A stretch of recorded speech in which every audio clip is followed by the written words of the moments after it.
ناکام کون رہا اس میں؟ سارے ادارے پاکستان کے ناکام رہے اس میں؟ دیکھیے میرے خیال سے تو یہ بہت بڑی ایک ناکامی تھی پاکستان کی، جو ہماری بہت ہی بڑا سیکیورٹی کا اپریٹس ہے جس کے اوپر ہم اتنی انویسٹمنٹ ہم کرتے ہیں اور وہ بے خبر رہے۔ ہماری ایئر فورس، دیکھیے اس پہ بارہا ذکر بھی آیا کمیشن میں، اگر آپ پڑھیں جو بھی رپورٹ کے حصے سامنے لیک ہوئے ہیں ان میں یہی چیز آ رہی ہے کہ اس وقت اداروں میں، انٹیلیجنس ایجنسیز میں، ایئر فورس میں، آرمی میں اور سیویلین ایڈمنسٹریشن میں کوئی کوارڈینیشن نہیں تھی، اور حتیٰ کہ سیویلین جو آفیشلز پیش ہو رہے ہیں کمیشن کے سامنے وہ کہتے ہیں ہمیں تو معلوم ہی نہیں تھا کہ یہاں پہ کوئی ایسا ہے، ٹارگٹ ہے کہ نہیں ہے۔ میں اس بات میں اضافہ کروں گا کہ دیکھیے امریکہ کی یہ وار آن ٹیرر جو تھی، ہم اس میں اتحادی بنے امریکہ کے۔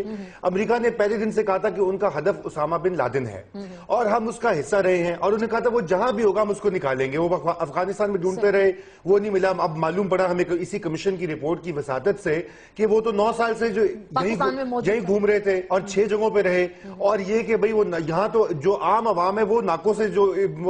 رات کو اگر آپ جائیں یہاں سے نکل کر تو 6 جگہ بھی آپ کو پولیس روکے گی۔ تو یہ کیسے کانوائے ہوتے تھے، یہ کیسے خاندان ہوتے تھے کہ ان کو کوئی روکتا ٹوکتا نہیں تھا۔ ایک جگہ پہ میرے خیال سے کسی سوات میں شاید ان کو روکا گیا ہے اس رپورٹ کی بابت، بیٹے کی شادی کا جو ذکر اس میں کیا، بیٹے کی شادی کا ذکر ہے۔ تو ناکامی تو ہماری اپنی ہے نا کہ یہاں پر بین الاقوامی اس طرح کے دہشت گرد جو ہیں وہ گھومتے پھرتے رہتے ہیں اور ہمیں معلوم ہی نہیں ہوتا، اور جب وہ پکڑے بھی جاتے ہیں اتنی سینسیٹیو لوکیشن سے، ایبٹ آباد جیسے کہ آپ کے علم میں ہے کہ وہ کاکول کی جو ملٹری اکیڈمی کے ساتھ ہے، اتنی ہائی ویلیوز سینسیٹیو لوکیشن ہے، اور کمال ہے کہ ہمیں معلوم ہی نہیں ہے کہ وہ ہے کہ نہیں۔ اس گھر میں 4 گیس کے کنیکشن تھے اور وہ ایک جعلی آئی ڈی کارڈ پہ آپ ایک گیس کا کنیکشن لیتے ہیں، وہ بھی شاید آج کے دور میں ملنا مشکل ہے۔ 4 کنیکشنز آپ کو کیسے دیں؟ آپ دیکھیے اتنا بڑا کمپاؤنڈ کیسے بنا؟ وہاں پہ جو ریونیو آفیسر پیش ہوا ہے اس نے کہا کہ جی اس گھر کی جو کاغذات ہیں اس میں گڑبڑ ہے، کنیکشنز کا آپ نے ذکر کر دیا اس میں گڑبڑ ہے۔ اچھا پھر ملٹری اینڈ لینڈ کا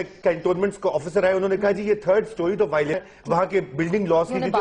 ہاں جی، تو انہوں نے کہا جی وہ ہوتی ہیں وائلیشنز ہوتی رہی، لیکن ہمارے پاس سٹاف ہی نہیں تھا، ہم چیک ہی نہیں کر سکتے تھے۔ یعنی کہ وہ جگہ موجود تھی اور کوئی ریاستی ادارہ ایجنسی جا کے اس کی چیکنگ نہیں کر رہا تھا۔ اب امریکہ نکال کے لے گیا تو ہم نے کہا ارے بھائی یہ ہو گیا وہ گیا۔ ہاں میں یہ کہتا ہوں کہ ہمیں بالکل اپنی جو جیسا کہ